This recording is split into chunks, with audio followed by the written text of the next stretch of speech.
Tylau pailgai, kol laukimas tapo našta, o ne viltim.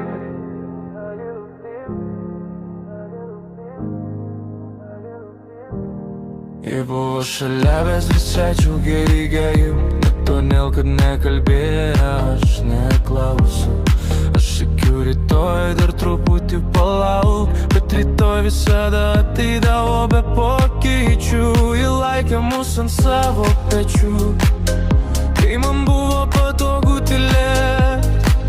Aš galvojau, kad meilė ištvers viską, bet meilė nėra skirta kentėt. Akis kalbėjo daugiau nei žodžiai, bet aš mačiau tik tai, ką norėjau matyti. Ir kai ji nustojo klausti, tai buvo ženklas, kurį praleidau. Ji nustojo laukti, kai pažadai liko tik garsais. Ji nustojo laukti, kai meilė pavargo būt viena.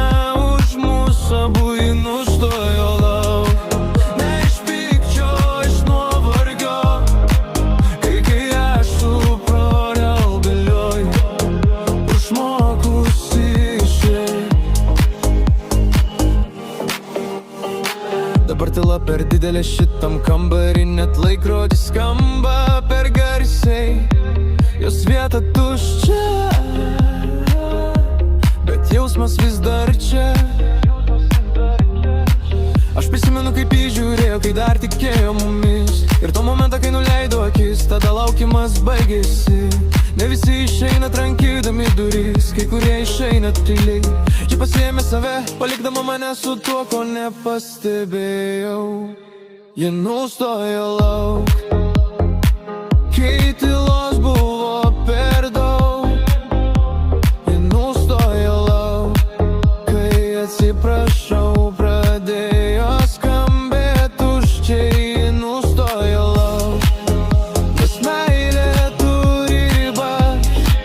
Ir dabar tas laukimas liko tik mano galvoj.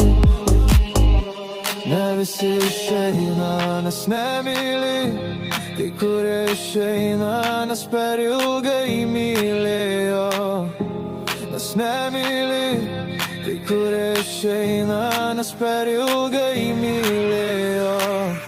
Aš nepykstu ant jos sprendimo, aš suprantu, kodėl taip nuliūdėku. Gal reikėjo mažiau tylėt, o daugiau būt šalia tikrai. Ji buvo pamoka, kurią supratau per vėlai. Nes kai žmogus nustoja laukti, jis nebegrįžta. Ji nustoja laukti.